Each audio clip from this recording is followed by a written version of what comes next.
ketika rumah Habib Abdullah bin Umar bersinar karena Al-Quran. Zaman sahabat Nabi menurut Al-Iraqi jumlah orang yang mempunyai nama Abdullah lebih dari 300 orang. Di antara mereka ada 7 nama Abdullah yang masyhur, yaitu Abdullah bin Abbas, Abdullah bin Umar, Abdullah bin Mas'ud, Abdullah bin Rawahah, Abdullah bin Salam, Abdullah bin Amr al-As, dan Abdullah bin Abi Aufa. Kisah 7 orang hebat bernama Abdullah dalam satu kurun waktu, sebagaimana masa sahabat kembali terulang suatu ketika di negara Yaman. Waktu itu di Yaman ada 7 orang yang bernama Abdullah juga, dan semuanya menjadi wali masyhur. 2 di antara mereka adalah Habib Abdullah bin Husain bin Thohir, penulis kitab Salamut Taufik, dan Habib Abdullah bin Umar bin Yahya dalam Majmu' Kalam Habib Ali bin Muhammad al-Habsyi. Belum dicetak massal, dikisahkan 2 Abdullah yang sama-sama wali tersebut pernah berbincang-bincang dalam sebuah pertemuan. Habib Abdullah bin Husain bin Thohir, yang tidak lain adalah penulis kitab Salamut Taufik, bertanya kepada Habib Abdullah bin Umar yang tempat tinggalnya di kota Al-Masilah, Yaman, "Wahai Habib, saya lihat rumah Anda terlihat lebih tinggi secara pandangan batin dari rumah orang-orang sekota Al-Masilah. Yang aneh, di antara ruangan-ruangan yang ada dari rumah Anda itu, dari yang semuanya tampak bersinar, mengapa di bagian ruang tamu sinarnya tampak lebih terang daripada ruangan-ruangan yang lain? Apa rahasianya?" tanya Habib Abdullah bin Husain bin Thohir kepada Habib Abdullah bin Umar. Habib Abdullah bin Umar kemudian menjawab,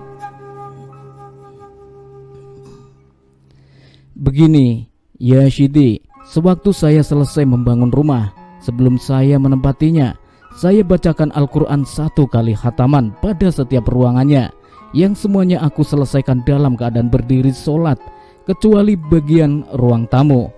Adapun ruang tamu, saya membacakannya sebanyak 40 kali khataman, dan semuanya juga saya lakukan dalam keadaan berdiri sholat." Ternyata hal tersebut yang menjadikan rumah Habib Abdullah bin Umar tampak bersinar di mata Habib Abdullah bin Husain bin Thohir, walaupun sinarnya tidak mudah dipandangkan oleh mata awam.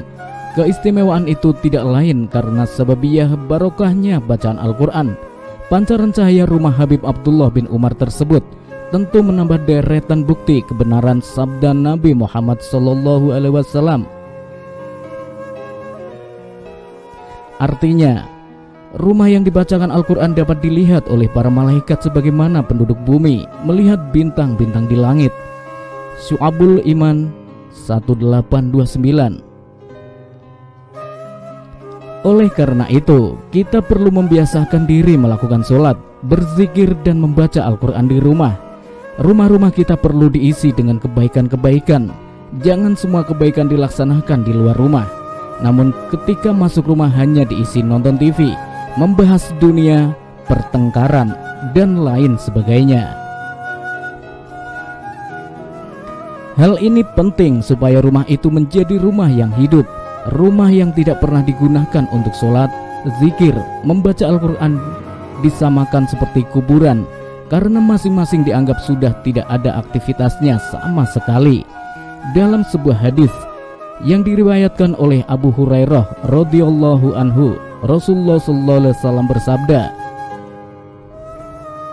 artinya, jangan kalian jadikan rumah-rumah kalian sebagai kuburan. Sesungguhnya setan akan lari dari rumah yang dibacakan surat Al-Baqarah. Sahih Muslim 212. Muhammad Ali bin Muhammad bin Alan bin Ibrahim Al-Bakri Asy-Syafi'i dalam kitabnya Dailul Falihin, Syarah Riyadul Salihin menjelaskan hadis di atas sebagai berikut. Artinya, dan dari Abi Hurairah radhiyallahu anhu, sesungguhnya Rasulullah bersabda, jangan kalian jadikan rumah-rumah kalian sebagai kuburan. Maksudnya, jangan kamu jadikan rumah-rumah kalian seperti kuburan, dengan maksud tidak ada aktivitas sama sekali di sana. karena penghuninya semua orang-orang yang sudah meninggal, seperti tidak ada melakukan sholat dan membaca bacaan. Dan jangan sampai kalian seperti orang yang sudah meninggal, dalam arti meninggalkan itu semua. Hari ini kita kebanjiran moizah hasanah, nasihat baik, tapi kita kekurangan aswah hasanah, contoh baik. Habib Abdullah bin Umar memberikan contoh yang sangat tepat. Ia gunakan rumahnya untuk sholat dan membaca Al-Quran sebanyak-banyaknya, sehingga rumahnya benar-benar menjadi rumahnya orang yang hidup. Dengan kehidupan sisi hakikat tersebut, rumahnya terlihat oleh para malaikat yang melihat ke bumi, laksana kita melihat bintang di langit. Wallahu a'lam.